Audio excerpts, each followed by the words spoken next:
Interview presented by Canaceutics Medical Dispensary, proudly serving New Mexico cannabis patients with trustworthy all-natural medicine since 2010.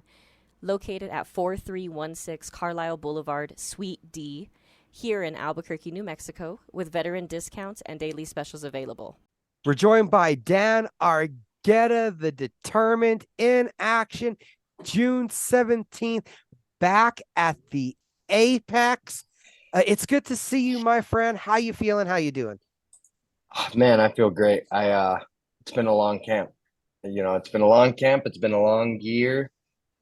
Making my way back down to 135. So I'm ready. Why'd you move back down to 135? You had been at 145 for a while. What went into the decision to drop back down to 135? I think that's going to get me the farthest. That's going to get me the farthest in this sport. I'm no longer one of the big 35 pounders. Everyone's pretty big. I'm a little bit bigger, but everyone's pretty big. And at 45, the next fight that they wanted to give me before they knew I was going to drop back down, the person was too big. We're talking someone over 6 foot that walks around close to 200. So it wasn't a smart move to stay there.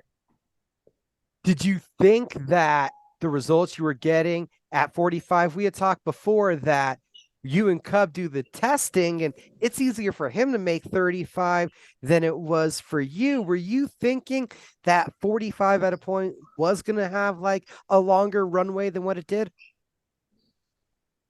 Not so much. I've always, since I got signed, I was more in the hopes that, hey, I'm gonna beat someone up at 35, get on the mic and let them know, hey, if you guys want to keep me in Vegas for another week, I could fight at short notice at 45 if you want. I know I can throw on exciting fights at 45, but to get me the farthest in the sport with wins, finishes, and climbing the ladder, I think it's at 35. I'll always go back to that. It's at 35. That's what got me into the UFC, was competing at 35 for a year. But not to mention, you weren't just competing at 45. You were competing and having success with one arm. I mean, you injured the arm right away, as far as we know, against one arm and half a brain. How is the arm? How is the shoulder is what we need to know now. It's great. I'm extremely happy with it. I haven't had any issues. Did you think you were going to get to this point? Because 5 months ago, you did take a fight and you were still in recovery mode at that point, is what I heard. Yeah, I knew I would get to this point. You know how Cub is. He keeps me active. You got to strike while the iron's hot. He makes sure that I'm continuously, active and wanting to get in fights and, pushing myself and training and getting better and improving. I guess it's just a part of it. Like, I kind of got to forget about it, because if I wasn't going to fight in 5 months, I was going to fight in a year, the arm would probably still be the same. I don't got that kind of time. I don't feel like I have that time. So it bugs me when guys think that, when they slow roll it, I'm like, it was a race to get to the UFC. It felt like a race. And once you're to the race, everyone wants to call it a marathon. No, it's still a race. The marathon is, you'll consider it a marathon after we're all said and done. You think of your amateur career as the swim or the run. You think of your pro career as the swim, and then you think of the UFC career. That's that final bike ride. It's a marathon. It's a marathon in the big picture. But I just got to that bike ride. Now I'm racing again. I'm going. And I think that a lot of people should start thinking like that. Like, when guys only fight once a year, it's like, for me, I'm like, wow, how are you feeling comfortable getting in there against this next level of guy, this next wave of guy who's extremely active and comfortable in that octagon? So I just got to keep going. Like I've said before, I'm still growing in the sport, man. I'm still learning. I only got 10 pro fights. 10 pro fights. I've been competing at that UFC level since the Ultimate Fighter when I only had 5 fights. So I feel like I've made some waves in the last 2 years. Now, when you were dealing with the injury, was there any panic, any concern? And I bring that up because we saw you translating for Cub Swanson back in October before his fight. Were you maybe working on a second career, a backup plan, if you will? No, Cub and I are we're fools. We're knuckleheads, man. Whatever we can do to kind of enjoy that time, you never know. You never know when it's going to be your last time to be able to speak in front of everyone and put on a good show and make people laugh, and that's my thing. I want to make people smile. I want to make people laugh. I know it's the same thing for Cub. He wants people to be happy with his career and who he was as a person. That's why he has such a good head on his shoulders, man. Everything he does, and it really does translate into, I think, my personality and my career, because that's what I was shown. That's the correct way that I know of, and I'm just trying to follow those footsteps of his, and it's the big shoes to fill, but I'm excited for that. It's an As you're honor. as you're saying you want to be entertaining, when I asked you at the beginning of the interview how you're feeling, I was surprised that you didn't say bonita. That's funny. That's funny. That was a If you good one, huh? gotta follow Dan on the TikTok if you guys are not doing it. What is the inspiration for some of the content that we've seen you creating there? We really see on your TikTok page the personality shines through. Okay, so the TikTok page, half of those are Alejandra's ideas. Half of those are her ideas. She's younger than me, so she understands the TikTok world.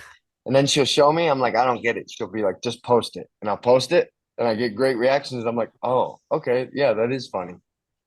My Instagram page, those captions and photo dumps and jokes, that's all me. Those ones are me. She's in charge of my TikTok.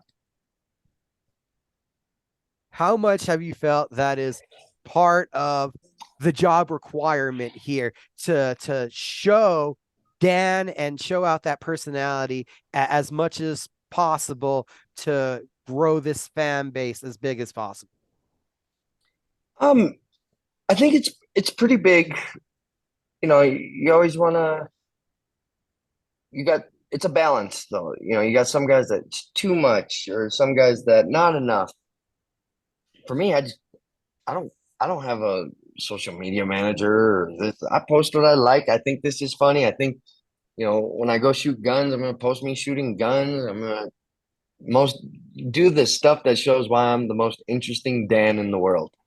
And I was talking to someone about this. I was like, when you're watching a fight on ESPN Plus on a Saturday afternoon and you've never seen the guy before, or let's say you're at the sports bar eating chicken wings and you're watching fights, you've never seen the guy before, but yeah, man, I walk on there, you see how jacked I look, and oh wow, look how handsome that guy is. I know. And I'm like, oh, and I'm like, oh, that guy, what's the first thing he's gonna do on his phone?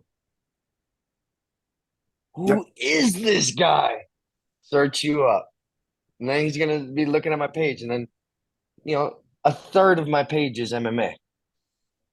A third of my page is shooting guns. A third of my page is going to pool parties 2 weeks before my fight. I just want people to see I'm a normal person. I got 15 minutes to express to you why you should be watching my career. On the sidelines, I just want I just want people to be able to see, like, I'm a normal person. I like to go do fun stuff. I like to entertain. I'm a normal guy. Maybe not too normal. I'm funnier than most. I'm more fun than most. How long did it take you to realize that? I mean, I guess in a perfect world, it would be all about what you do inside the octagon. But the reality is, if you want to stand out, You're either a trash talker in post-fight interviews, pre-fight interviews. You're doing wacky stuff on social media. You do have to do something else other than just what you do in the octagon. Wow, this is gonna be a long answer. Are you ready? Sure. Okay. Well, who's the greatest boxer of all time? Everyone wants to say Muhammad Ali, right? Mm-hmm. Everyone wants to say that, but skill-wise, we all know there's other boxers that lived. But he became the people's champ. People wanted to see him fight. People enjoyed his trash talk. It was crazy. It was insane. And you can go on different waves of that, of how you want to express that. And for me, I got to come up with Cub Swanson when his thing was becoming someone's hero. I don't know if he ever knew he was going to meet me when that was his motto, to become someone's hero. Little did he know he became my hero. Him and I had this conversation a couple months ago where I was like, yo, I just want you to know that you're responsible for me coming out of my shell and doing the correct things and letting my good characteristics, shine, and helping me get rid of those bad characteristics, the ones that held me down when I was younger or in college or even in a bad frame of mind. He's been the one to help me get over those, get past those, and let the good things shine. And I began to notice that in the last couple of years, where it's like, it's huge. There's so many good fighters out there, but unfortunately we are in the entertainment business. I'm not in the entertainment business to be someone I'm not, though. I'm in the entertainment business because I like to fight. You guys think I'm funny. This is me. This is who I am. And I'm glad that people get to enjoy that, and I hope that people will get to enjoy it for a long time coming. I hope that I continue to get some spotlight and continue to get to do what I love. It just, yeah, that's the biggest thing. There's the trash talkers, that's not me. I don't have that bone in my body. Mm-hmm. I don't. I don't. During the fight, I think that's the most shit you'll ever see me talk during the fight, because I'm actually, hey, we're fighting. And it's not even good shit talking. If he hits me in the nuts in the fight, I'll ask him if his foot's okay. He hits me in the stomach. Hey, man, be careful with your hand. Like, just trying to get under their skin a little bit. But that's me being funny. That's how I am in the training room. That's where I enjoy it. That's the farthest my shit talking goes. But I just want to make sure that that after fighting is done, when I retire 25 years from now, Micah,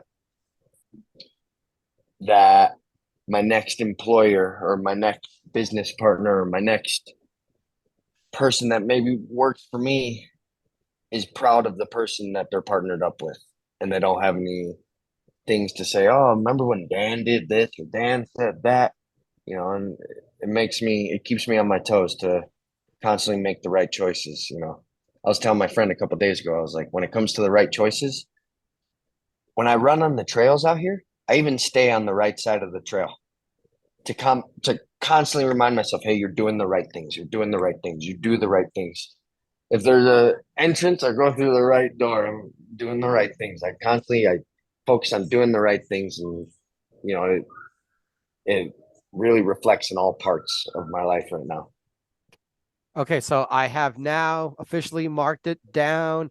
June 2048. I'll make sure to be at the retirement party. 25 years when you're going to retire. But before then, can we get some comments on Ronnie Lawrence, June 17th, and how much of your skill set you're going to get to put on display now that you're healthy? You know what? I respect this guy. I really do. Him and I actually follow each other on social media for quite some time now. Someone I always had my eyes on. before I even knew I was going 35. Super talented. It's a great fight. It's a great fight. We can both wrestle. We both like to bang. You know, he's got a little bit more UFC experience than me. He's got a good gas tank. I'm only gonna spread the positive about him. He's got all the good stuff. But you know where I shine. I'm a dog, man. If if I'm, if coaches are telling me to push myself to get tired, I'm gonna push myself to get tired because we all know I live in that zone. I live there. That's my home. As scary as it is to get there, to go into that place, that's my home. And I just got to bring him to that bad place with me. He's gonna have to. Hopefully, hopefully he doesn't enjoy that place because that's where we're going right away.